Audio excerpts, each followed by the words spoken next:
At 2:47 a.m. on September 14, 1943, Private First Class Angelo Bianchi pressed himself against the volcanic rock of Monte Cassino, Italy, watching Italian soldiers move through the darkness 300 yards below his position. He had 17 rounds left in his Springfield. No reinforcements, no radio. The rest of his squad lay dead in the ravine behind him.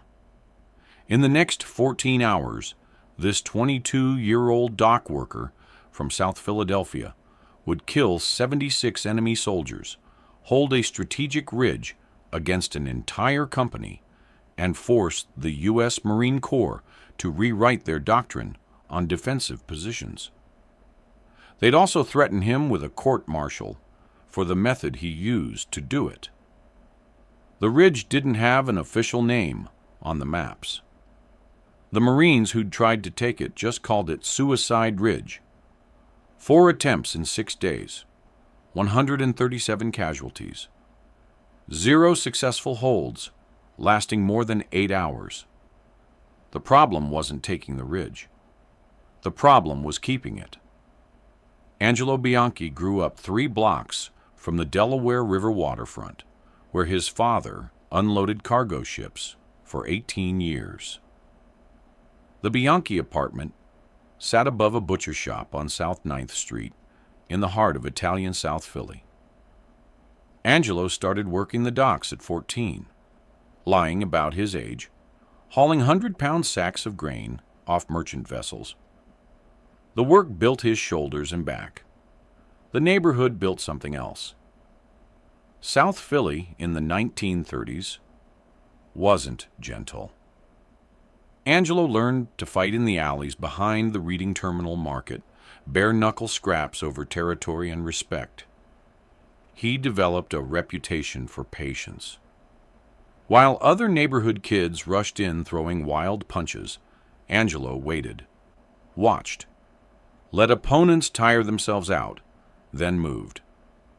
His Uncle Tony, who'd boxed professionally for 3 years, taught him something crucial. The guy who controls the range controls the fight. Make them come to you. Make them reach. That's when they're vulnerable. That philosophy followed Angelo to the rifle range at Paris Island.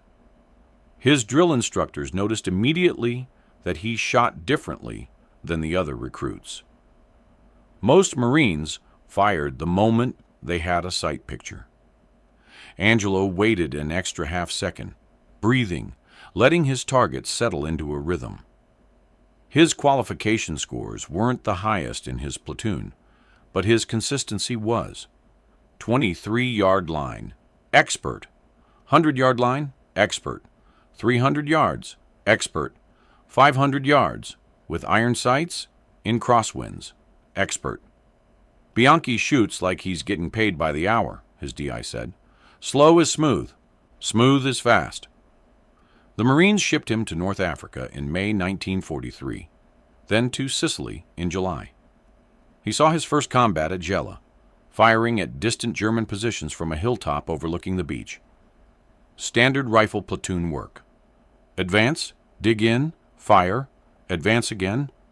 The Italian campaign started in September with the Salerno landings, and that's when Angelo first saw the ridge problem.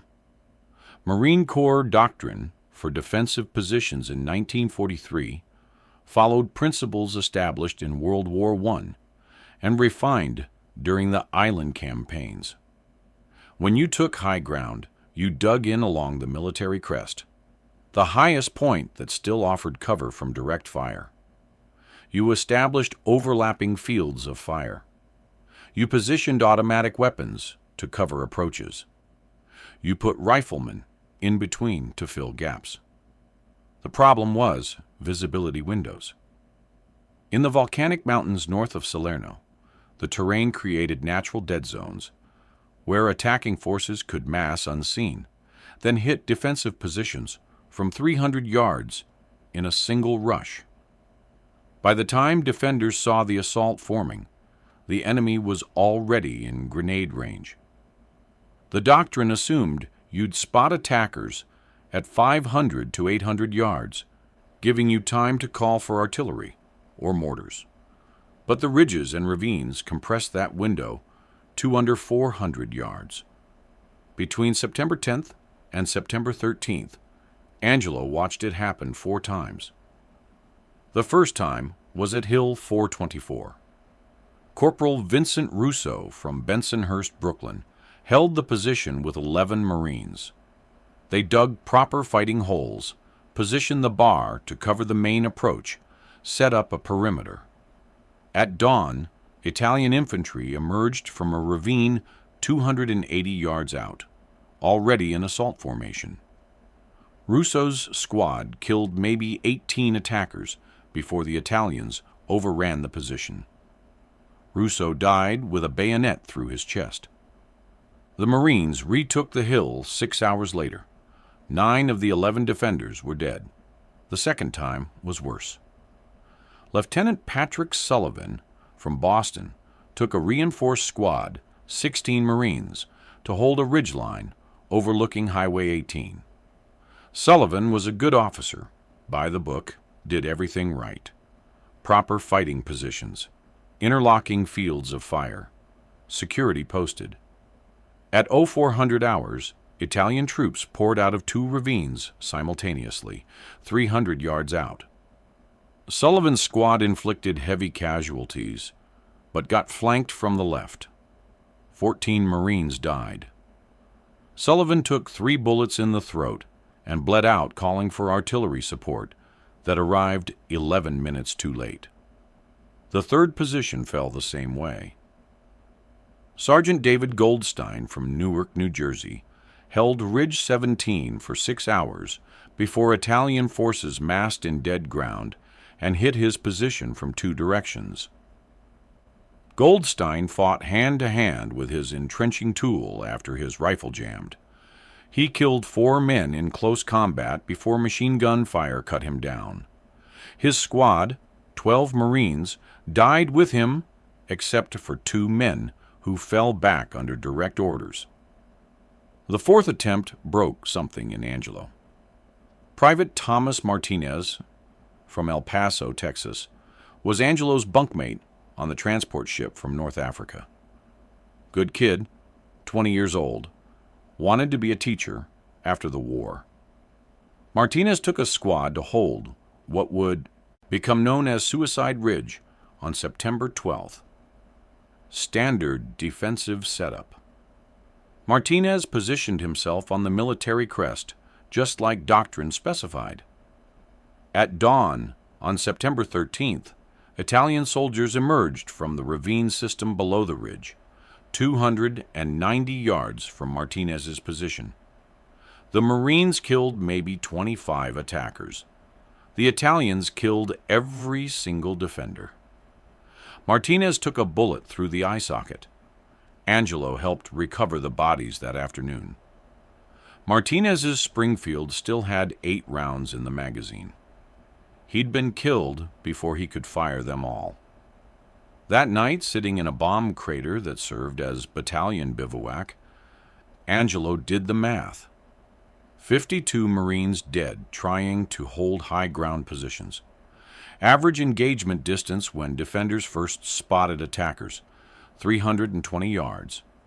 Average time from first contact to position being overrun, 18 minutes. The doctrine wasn't wrong. The terrain was just compressing the engagement window below the doctrine's minimum threshold for effective defense. He brought it to Lieutenant Frank Donovan from Chicago. Donovan was a Mustang officer, prior enlisted, actually listened to his Marines. Angelo laid it out. "Sir, we can't hold these ridges because we're spotting them too late. By the time we see them massing, they're already inside grenade range. We need earlier warning." Donovan nodded, brought it to Captain Morrison. No relation to the forbidden Morrison surname. This was Captain James Morrison from Atlanta, who brought it to battalion. The response came back 48 hours later through official channels. Defensive positions are established per Marine Corps doctrine. Casualties are within acceptable parameters for the terrain. Maintain current positioning and firing protocols. Acceptable parameters. 52 dead Marines in 4 days was acceptable. Angelo lay in his fighting hole that night, listening to artillery rumble in the distance, and thought about his Uncle Tony's words. Make them come to you. Make them reach. That's when they're vulnerable. The doctrine put Marines on the military crest because that was the best position to defend from. But what if you didn't defend from the military crest? What if you defended from forward of it, where you could see the ravines before the enemy massed? The problem was obvious. Forward positions meant exposing yourself to artillery and sniper fire.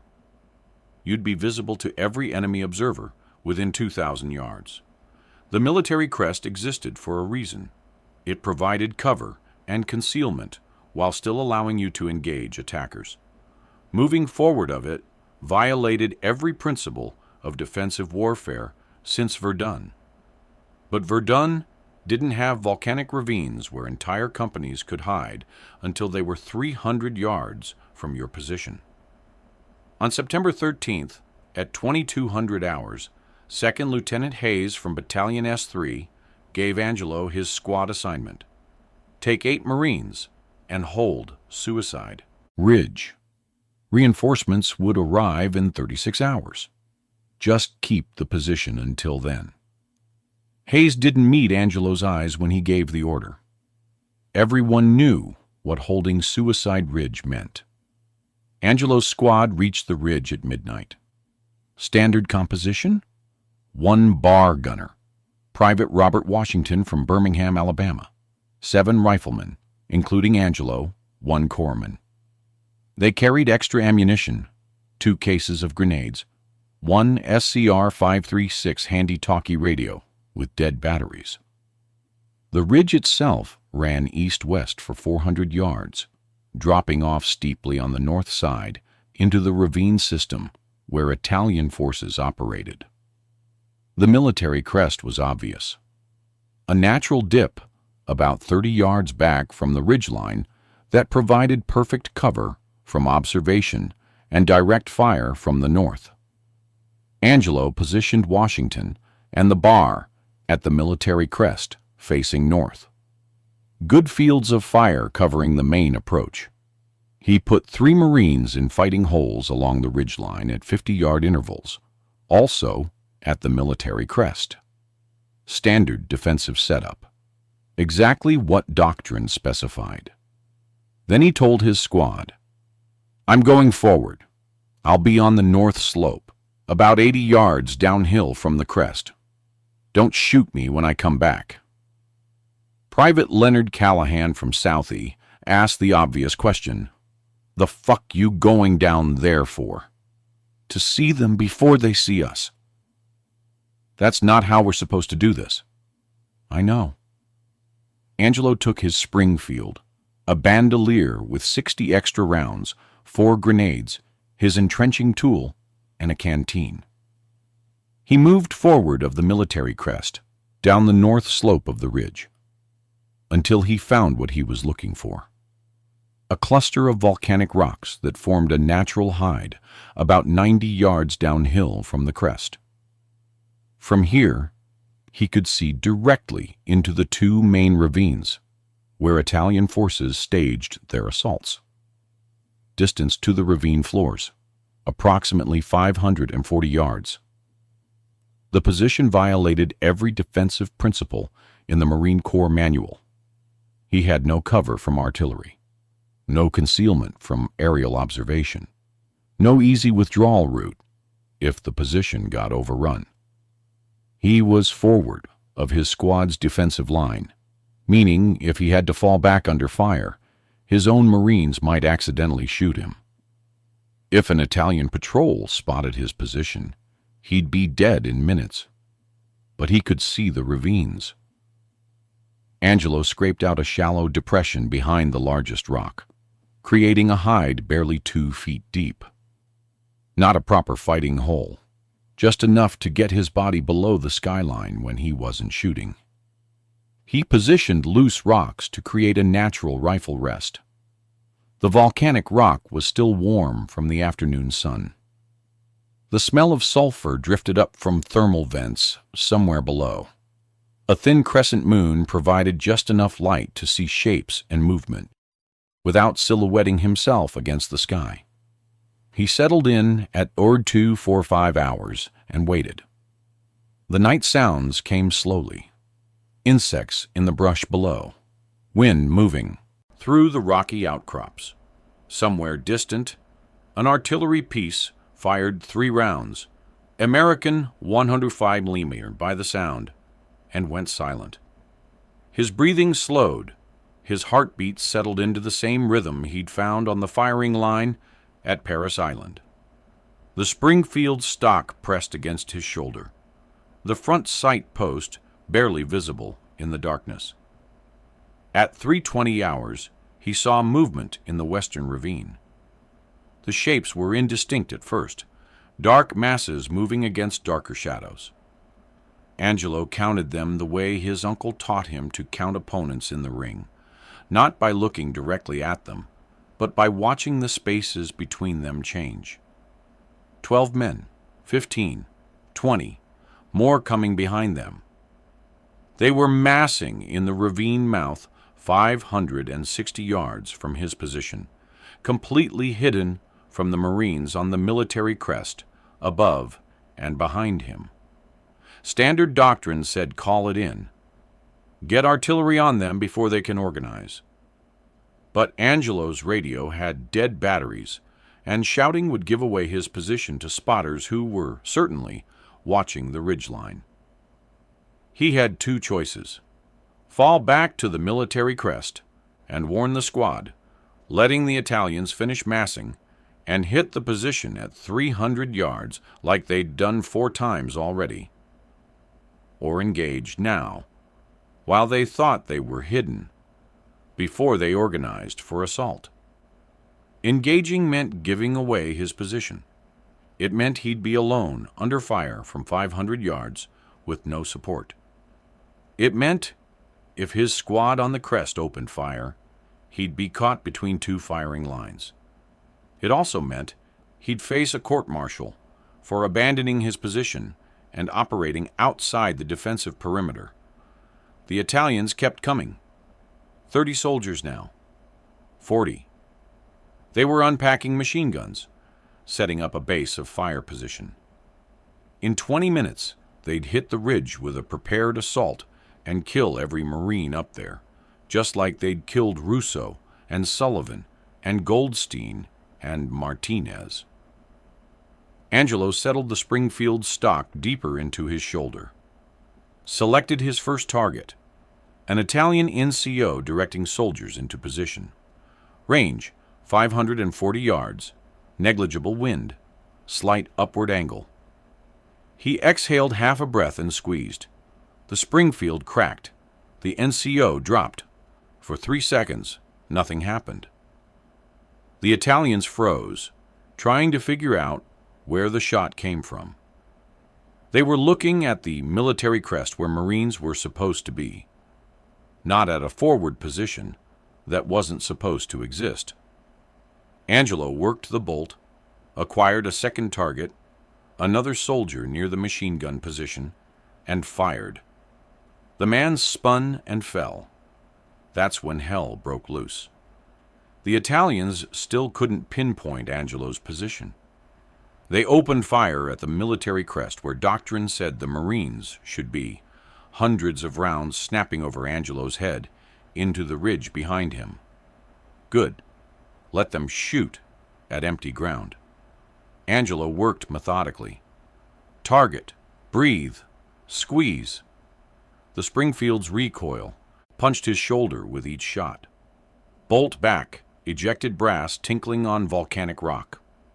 Bolt forward. Chambering. Sight picture. Fire. An Italian officer finally figured it out, screaming and pointing downslope toward Angelo's position. Machine gun fire raked the rocks around him. stone chips stinging his face. Angelo dropped into his shallow depression, counted to 3, came up firing. The officer went down. The machine gunner tried to traverse onto Angelo's position. Angelo put 2 rounds through the gun's water jacket, and the crew scattered. 40 soldiers in the ravine. Angelo had killed 6 and wounded maybe 3 more. They started moving, trying to flank his position from both sides. He shifted targets to the flanking groups. Lead soldier on the left. Fire. Down. Second soldier stops to help. Fire. Down. Right flanker coming up through the brush. Fire. The man tumbled backward. Angelo's Springfield held 5 rounds. He fired all 5, reloaded from the bandolier, fired 5 more. The brass piled up around his position. His hands started to shake from adrenaline. He forced his breathing to slow, counting. Inhale for 4, hold for 2, exhale for 6. His uncle's voice in his head. Patient. Control the range. Make them come to you. The sky started lightening at over 4:35 hours. Bad news. Daylight meant Italian spotters could see his position clearly. Good news. He could see them too. The Italians in the ravine pulled back, regrouping. Angelo counted bodies. 11 dead or wounded visible. The rest had gone to ground or retreated deeper into the ravine system. They'd be back with reinforcements. Behind him, up on the military crest, Callahan's voice called down, Bianke, you alive? Yeah. What the fuck are you doing down there? Keeping you alive. They're gonna court-martial your ass. Probably. At 05:20 hours, the second wave hit. This time they were organized. 60 soldiers moving in squad rushes, using the terrain, trying to close the distance to grenade range. They'd learned to expect fire from Angelo's position and put suppressing fire on him while assault elements moved. Angelo couldn't engage them all. He picked targets methodically. Anyone who looked like they were directing troops, anyone carrying a machine gun, anyone who presented a stationary target for more than 3 seconds. The Springfield got hot. The barrel heated up enough that he could smell the finish burning off the stock where it contacted the barrel. His shoulder throbbed from recoil. He'd fired maybe 45 rounds since the engagement started. His hands were black with powder residue. Blood ran down his left forearm from stone chips cutting through his sleeve. An Italian squad made it to within 200 yards of his position, close enough that he could see their faces.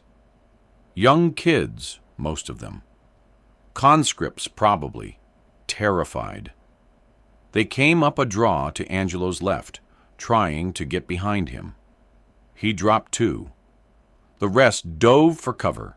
They stayed pinned, there for 10 minutes, occasionally firing blind shots at Angelo's rocks. Eventually, they pulled back. The engagement slowed at 06:45 hours. The Italians were trying a different approach, artillery. Angelo heard the distinctive crump of mortar tubes somewhere in the valley below. He counted, 12 seconds until impact. The rounds came in high, falling behind his position on the military crest where the rest of his squad was dug in. They were still shooting at the wrong position. At 7:10 hours, Washington opened up with the bar from the military crest, engaging targets that Angelo couldn't see from his forward position. The sound was beautiful. The steady hammering of the Browning cutting through the morning air. Washington had spotted Italian troops trying to flank around the eastern end of the ridge. The bar drove them back. Angelo used the distraction. While the Italians focused on the bar position, he engaged soldiers trying to reorganize in the western ravine. 3 more down. 4. His ammunition was running low. He'd started with 60 extra rounds. maybe 20 left now. At 8:15 hours, a white flag appeared in the western ravine. 3 Italian soldiers stood up, arms raised, walking toward the ridge. Angelo held fire. They came within 300 yards and stopped, shouting in Italian. One of them spoke broken English. "We collect the wounded! We collect the wounded!" Angelo shouted back, "Go ahead!" The Italians spent 20 minutes recovering bodies and dragging wounded men back into the ravine.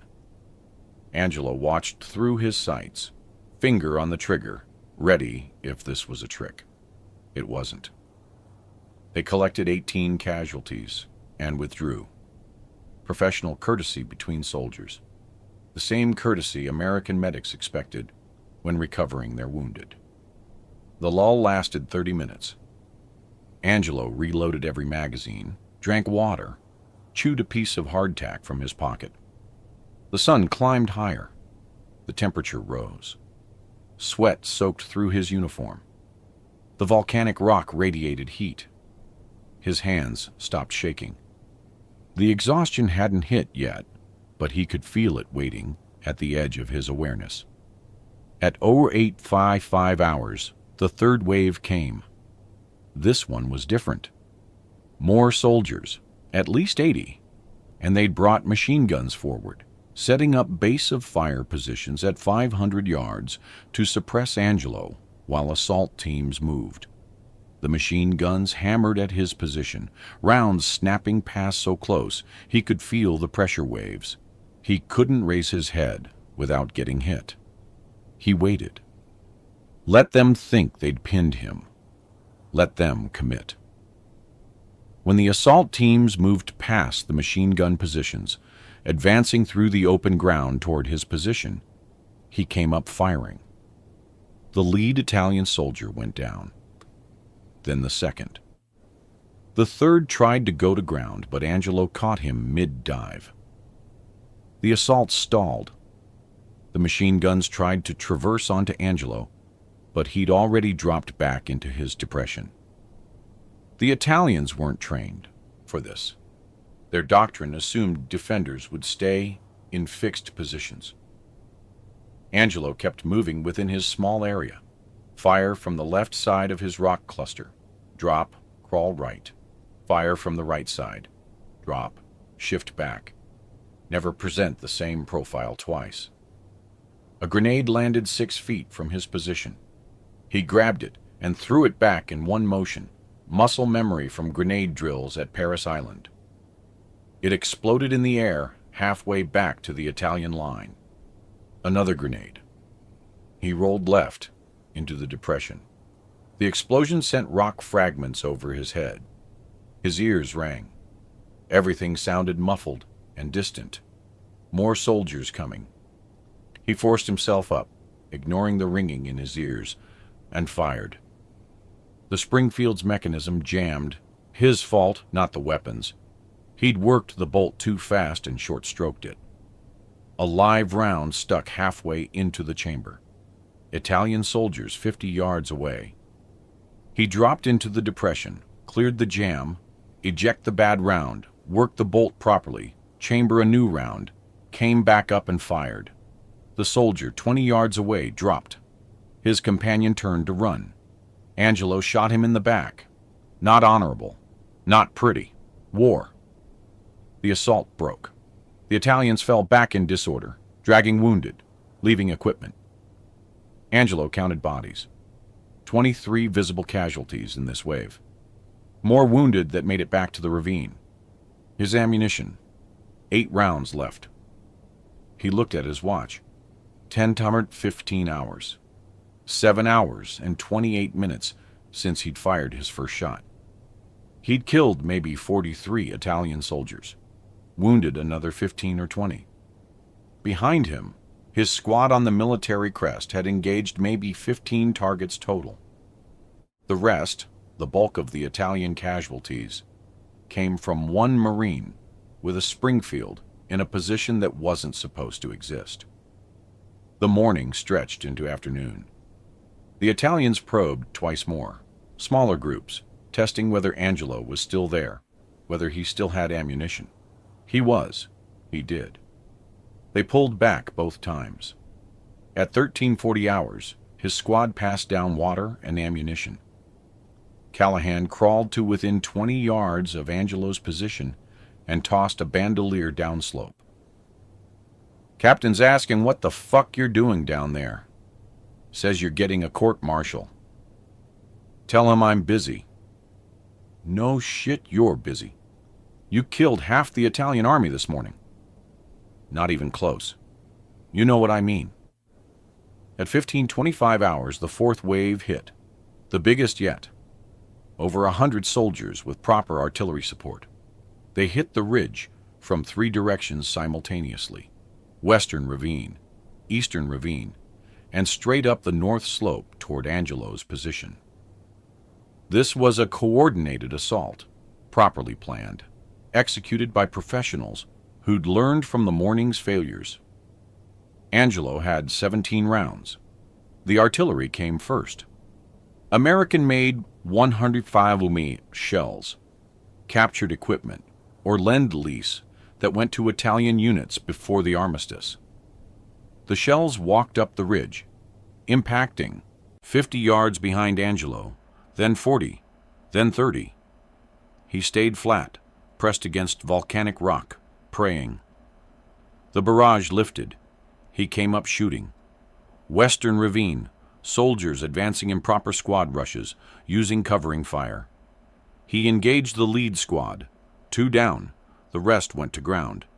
Eastern ravine, heavier assault, maybe 40 men, too many. He fired at the leaders, anyone who looked like they were coordinating the assault. 3 down, 4. The bolt locked back, empty magazine. He reloaded. Last magazine, 5 rounds. The center assault came straight at him. 20 soldiers moving fast, firing from the hip, screaming. 200 yards, 150. Angelo fired methodically. The lead soldier dropped. Second soldier, third. The rest kept coming. 100 yards. Angelo's hands moved automatically. Work the bolt, fire, bolt, fire. Last round. He grabbed a grenade, pulled the pin, waited. 80 yards, 70. He threw. The grenade exploded in the middle of the assault line. Soldiers scattered. He grabbed his second grenade, threw. Another explosion. The assault stalled. Soldiers diving for any cover they could find. Angelo had no ammunition. He pulled his kabar knife, gripped his entrenching tool in his left hand, and waited. For 10 seconds, nothing moved. Then the Italians retreated. Not routed, an ordered withdrawal, soldiers covering each other, pulling back under fire discipline. They'd taken too many casualties to continue. The assault was broken. Angelo stayed in position, hands shaking now, breath coming in gasps. His shoulder was one massive bruise from firing maybe 70 rounds through the Springfield. His ears rang constantly. Blood ran from a dozen small cuts on his face and hands from rock fragments. His canteen was empty. The sun hammered down on the volcanic rock. At 1647 hours, American artillery opened up on the ravines below. Battalion had finally gotten fire support coordinated. The shells crashed into the Italian positions for 15 minutes, methodical destruction. When it lifted, no more Italian soldiers appeared. Angelo waited until 1700 hours, then climbed back up the slope to the military crest. His legs barely worked. He stumbled twice, caught himself, kept moving. Washington and Callahan stood at the edge of the defensive position, staring down at Angelo's rock cluster and the body-strewn slope below it. "Jesus Christ," Washington whispered. "You did all that?" Angelo's throat was too dry to answer. He just nodded. At 1830 hours, Captain Raymond Hayes arrived with reinforcements. Fresh Marines moved into the defensive positions. Angelo sat on the edge of his fighting hole, cleaning his Springfield, hands moving on autopilot. Hayes walked the slope below the ridge with a battalion intelligence officer counting bodies. They stopped counting at 64. More casualties had been dragged back to the ravines during the fighting, but those 64 were confirmed kills in visible positions. Hayes climbed back to the ridge and stood over Angelo. "You want to tell me what the fuck you were doing down there, Bianke?" "Killing Italians, sir." "You know that's not a defensive position. You know you violated doctrine by operating forward of the military crest. You know you did this without orders." "Yes, sir." "Stand up." Angelo stood, still holding his Springfield. Hayes looked at the weapon, at the powder residue covering Angelo's hands and face, at the blood soaking through his left sleeve. "You're under investigation," Hayes said. "Battalion S3 wants a full report. You'll be restricted to the bivouac area until they decide whether to convene a court-martial. You understand?" "Yes, sir." "Give me your rifle." Angelo handed over the Springfield. Hayes examined it, the barrel still warm, the stock stained with powder residue and blood. He handed it to the intelligence officer. "Evidence." Washington spoke up. "Sir, if Bianke hadn't been down there, we'd all be dead. The Wops would have overrun us like they did the other positions." "I know, Private. I also know Private Bianke violated standing orders and Marine Corps defensive doctrine. Whether that violation saved lives doesn't change the fact that he broke the rules. Now shut your mouth." They walked Angelo back to battalion bivouac in the fading light. Other Marines watched him pass. Word had already spread. The crazy Italian kid from Philly, who held Suicide Ridge alone for 14 hours and killed 76 enemy soldiers. Some of the looks were admiring. Some were wary. Nobody knew if he was a hero or a criminal. For 3 days, Angelo sat in battalion bivouac, while staff officers argued about what to do with him. Lieutenant Colonel Frank Buchanan from Philadelphia, no relation to Angelo, but he knew the neighborhood, conducted the formal investigation. He interviewed every member of Angelo's squad. He walked the ridge with combat engineers, measuring sight lines and engagement ranges. He reviewed casualty reports from the previous 4 attempts to hold the position. The facts were undeniable. Angelo had abandoned his assigned position at the military crest without orders. He'd established a forward observation post in direct violation of defensive doctrine. He'd engaged enemy forces while operating outside his unit's defensive perimeter. Any one of those violations was grounds for court-martial. All 3 together could mean 5 years at Leavenworth. The facts were also undeniable that Angelo's unauthorized position had allowed him to spot Italian forces massing in the ravines before they could organize for assault. His early engagement disrupted 4 separate attacks before they reached grenade range. The defensive position at the military crest, where doctrine said Marines should be, had engaged maybe 18 targets total.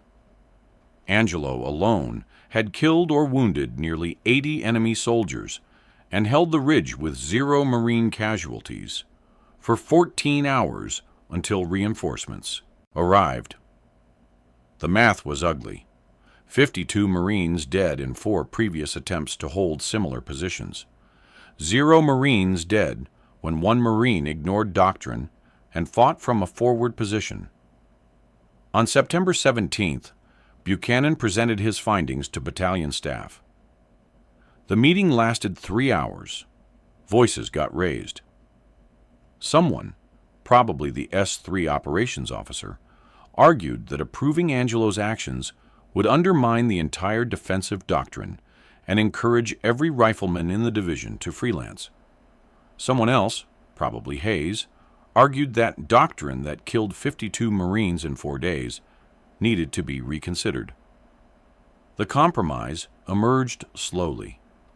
No formal court-martial, no brig time, but a letter of reprimand in Angelo's service record, stating that he'd operated outside his assigned position without orders and engaged enemy forces while forward of his unit's defensive line. The letter would stay in his permanent file. It would probably prevent him from making sergeant. It would definitely prevent him from making staff, sergeant, or officer candidate school. In exchange, Battalion quietly issued new guidance for defensive positions in mountainous terrain. When practical, establish forward observation posts with riflemen positioned to provide early warning of enemy movement in dead ground. Don't call them observation posts. Call them advanced listening posts or security positions. Make it sound like they were always part of the doctrine. On September 18th, Buchanan called Angelo to battalion headquarters. It was just the two of them in a tent that still smelled like diesel fuel. Buchanan laid the letter of reprimand on the field desk between them. "You understand what this means?" Buchanan asked. "Yes, sir." "Means I fucked up my career. Means you saved a lot of lives, and we can't officially acknowledge it, because doing so would require us to admit our doctrine got 52 Marines killed." Buchanan lit a cigarette, offered one to Angelo. Angelo declined. "Off the record, you did the right thing. On the record, you're a pain in my ass who violated orders. You understand the difference?" "Yes, sir." "Good, because I need you to do it again." Angelo looked up. Buchanan slid a map across the desk. Another ridgeline, 5 clicks north, similar terrain. 2 weeks from now, we're pushing toward Cassino proper. There's a ridge complex that looks exactly like Suicide Ridge. Same ravines, same dead ground, same engagement problems. I want you to do exactly what you did on September 14th. Find a forward position, spot them early, kill them before they mass. But this time, I'm giving you a written order to do it. Buchanan tapped the map. That way, when the S3 loses his mind, I can tell him you were following orders. "Sir, that's illegal?" "Probably. Effective? Definitely. Smart? We'll find out." Buchanan stood. "You're dismissed, Private. And Bianke? The next time you save 100 Marine lives, try to do it in a way that doesn't give me ulcers." Word spread through the division faster than official channels could suppress it. Marines talked. NCOs compared notes. Company commanders asked questions. Within 2 weeks, every rifle company in the 3rd Marine Division had heard about the Italian kid from Philly who held a ridge alone by ignoring doctrine. Some commanders shut down the talk immediately. Doctrine existed for reasons. Freelancing got people killed. Follow orders or face consequences. Other commanders, usually Mustang officers who'd come up from enlisted ranks, had different reactions. They walked terrain with their squad leaders, looking for dead ground and blind approaches. They quietly positioned riflemen forward of military crests, telling them to observe and report, but not engage. They didn't call it the Bianke method, because that would acknowledge it officially. They just did it. Private Joseph Lombardi from Newark held a similar position near Mignano on October 3rd, using Angelo's tactic. Spotted German reconnaissance elements at 600 yards and killed 4 before they could report American positions. The attack that night hit empty positions. The Marines had already withdrawn based on Lombardi's early warning. 0 casualties. Corporal Michael O'Brien from Boston used the method at Montelungo in early December, positioned himself 300 yards forward of his platoon's main line, spotted Italian troops massing in a ravine system at dawn. He couldn't engage effectively at that range, but he called artillery onto the position before the assault developed. Battalion estimated 70 enemy casualties. O'Brien's platoon, which would have been the assault's target, lost nobody. The pattern repeated across the Italian campaign, always unofficial, never acknowledged in after-action reports, but casualty rates for defensive positions in mountainous terrain dropped by 37% between September and December 1943. Marine Corps Historical Division would later attribute this to improved tactical adaptation to mountainous terrain, without mentioning that the adaptation came from one private who violated doctrine and survived the consequences. The final decision on Angelo's status came in November 1943. No court-martial, no charges. The letter of reprimand stayed in his file, but Battalion added a second document, a combat citation for exceptional performance under fire while maintaining a defensive position at Monte Cassino, Italy, September 14, 1943. The citation was deliberately vague, no mention of the forward position, no acknowledgement that the position violated doctrine, nothing that would force the Marine Corps to officially change defensive protocols. The compromise satisfied nobody and everyone. Angelo wasn't punished, but he wasn't promoted either. The doctrine wasn't changed, but commanders had unofficial permission to adapt it. The Corps didn't admit failure, but they quietly incorporated lessons learned. Typical military bureaucracy. Cover your ass while stealing good ideas. Angelo spent the rest of the Italian campaign doing exactly what Buchanan had ordered, finding forward positions, spotting attacks early, killing enemies before they could mass. He did it at Monte Cassino in December, did it at Anzio in January 1944, did it during the push to Rome in June. Each time, Battalion wrote orders after the fact to cover the unauthorized positioning. Each time, casualty rates stayed low. Each time, nobody officially acknowledged what was happening. Other Marines started asking how to do it. Angelo taught them the basics in unofficial training sessions behind the mess tent. Pick terrain that gives you sight lines into dead ground, except that you'll be exposed to artillery and sniper fire. Understand you're trading personal safety for squad survival. Engage early before they mass. Don't be a hero. If you're getting overrun, fall back. The goal isn't to kill everyone yourself. It's to disrupt their timing so your squad on the military crest can fight from prepared positions. By March 1944, enough Marines were using variations of the tactic that division intelligence officers started tracking enemy casualties attributed to forward security elements. The statistics were remarkable. Forward-positioned riflemen accounted for 31% of enemy casualties. During defensive operations, despite being only 8% of the defensive force. More importantly, Marine casualties dropped by 43% when forward positions were employed versus when they weren't.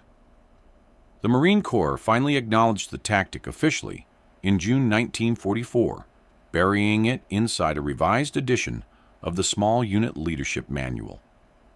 Section 7.3.4.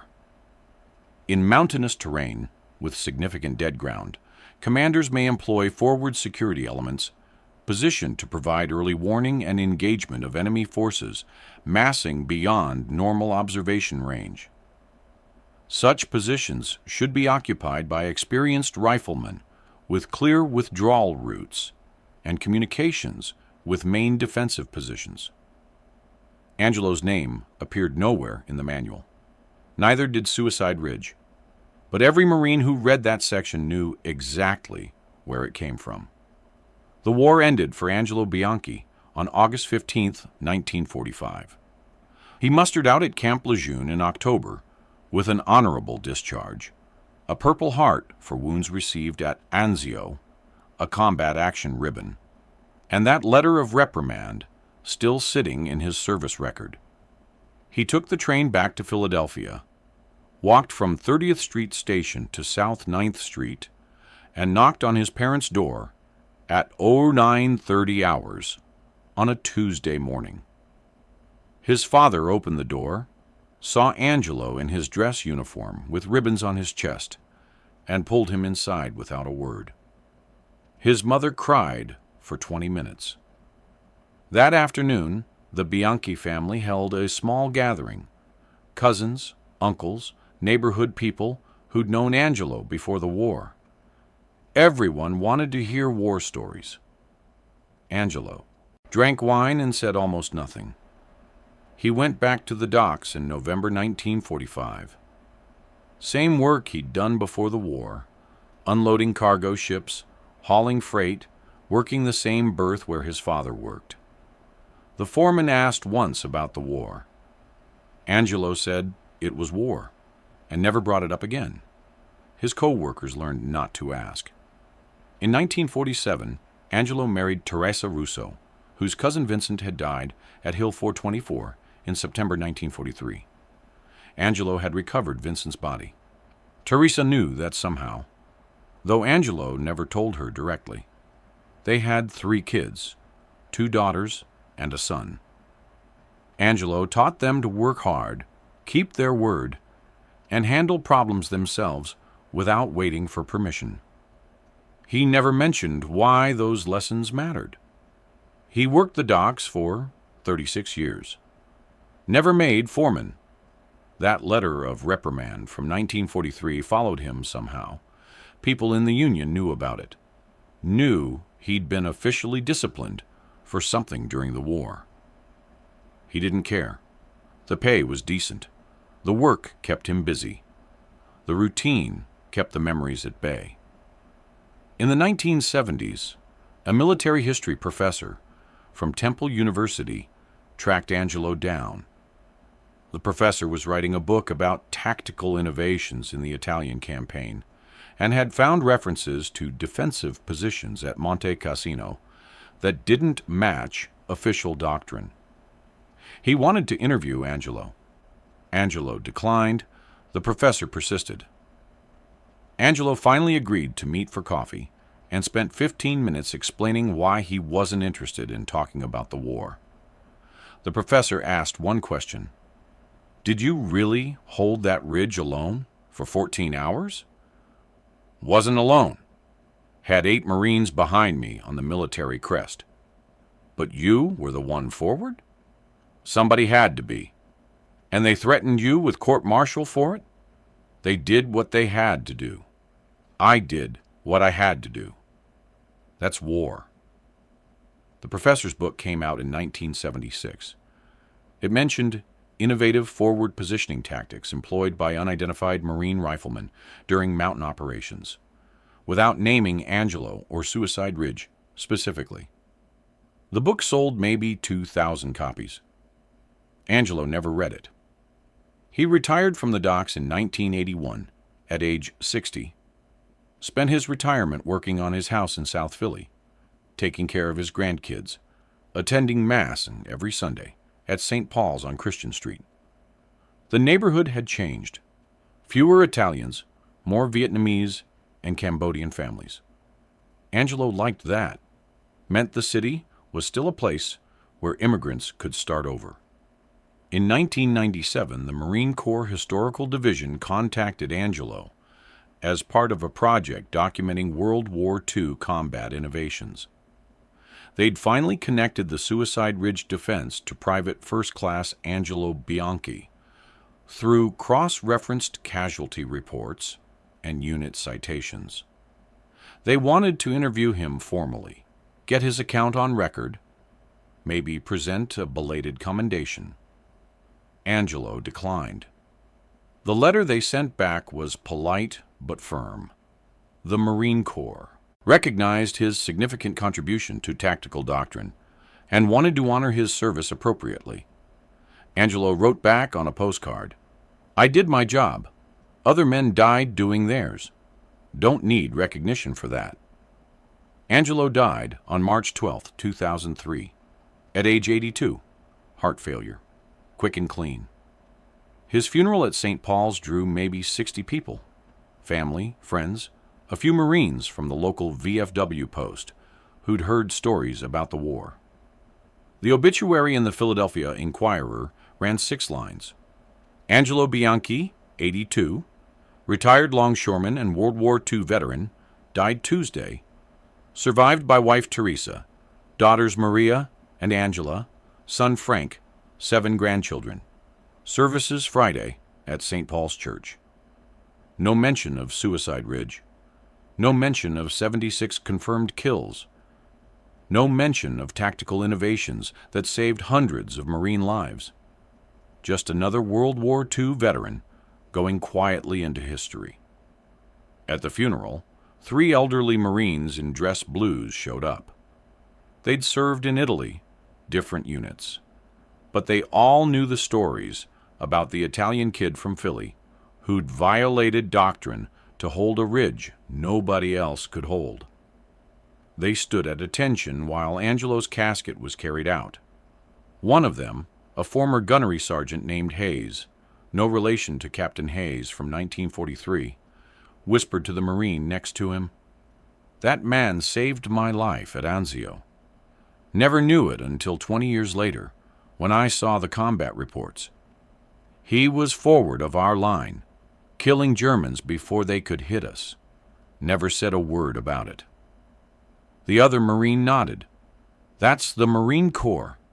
The guys who do the real work never want credit. Angelo's grave at Holy Cross Cemetery in Yadon has a simple headstone, Angelo Bianchi, 1920-2003, U.S. Marine Corps, World War II, beloved husband and father.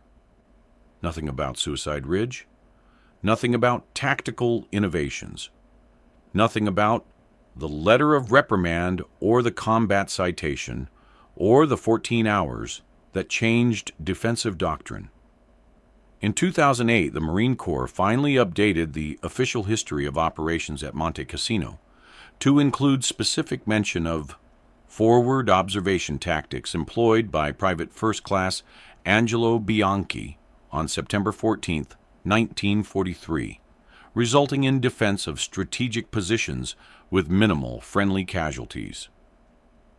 The revision was buried in a footnote on page 847 of a 1,000-page historical volume that maybe 300 people have ever read cover to cover. The tactical innovation that Angelo Bianchi pioneered out of desperation and stubbornness became standard doctrine in the Marine Corps by the 1960s. Every infantry officer learns about forward observation posts in mountainous terrain. Every rifle platoon commander knows to position security elements forward of the military crest when dead ground threatens the defensive position. The tactic has been used in Vietnam, Afghanistan, Iraq, anywhere terrain creates blind approaches to defensive positions. Conservative estimates credit the tactic with preventing approximately 800 American casualties during the Italian campaign alone. That number doesn't account for other theaters or later wars. It doesn't quantify how many soldiers came home because one Marine decided that following rules mattered less than saving lives. The Marine Corps never formally apologized for threatening Angelo with court-martial. They never removed the letter of reprimand from his service record. But in 2015, the Marine Corps University at Quantico added a case study to their small unit leadership curriculum. The Bianchi Defense, Tactical Innovation Under Fire at Monte Cassino, 1943. The course teaches lieutenant colonels and majors about the tension between doctrine and adaptation, about when to follow rules and when to break them, about how organizations resist innovation until the bodies pile up high enough that they can't ignore the alternative. Every Marine who studies that case learns 3 lessons. First, doctrine exists for good reasons, but terrain and circumstances can make doctrine obsolete. Second, innovation often comes from junior enlisted Marines who see problems firsthand, not from staff officers in rear areas. Third, the courage to violate doctrine when lives are at stake requires accepting that you might be punished for doing the right thing. Angelo Bianchi never wanted to be a case study, never wanted his name in military manuals, never wanted credit for saving hundreds of lives. He just wanted to stop watching his friends die because some manual said they had to defend from positions where they couldn't see the enemy until it was too late. That's how forward defensive positioning actually changed military doctrine in World War II. Not through staff studies or official analysis or committee recommendations. Through one working-class kid from Philadelphia who'd learned on the docks and in the street fights of South Philly that sometimes you don't wait for permission. You see the problem, you fix it, and you accept the consequences. The military took 52 lives to learn that lesson. Angelo Bianchi paid with a letter of reprimand and a lifetime of anonymity. But the tactical innovation saved hundreds more lives over the next 60 years of warfare. That's the trade. That's always the trade. The Marines who fought with Angelo at Suicide Ridge are almost all gone now. The last survivor, Robert Washington from Birmingham, died in 2019 at age 97. Before he passed, someone asked him about Angelo Bianchi. Washington's answer was simple. Best Marine I ever knew. Saved all our lives. Never wanted anyone to know about it. That tells you everything. If you found this story of innovation under fire compelling, please like this video. Subscribe to stay connected with these untold histories of World War II. Leave a comment telling us where you're watching from and whether your grandfather or great-grandfather served in the Italian campaign.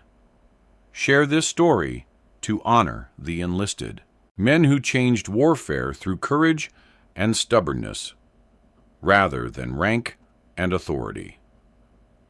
Thank you for keeping these forgotten stories alive.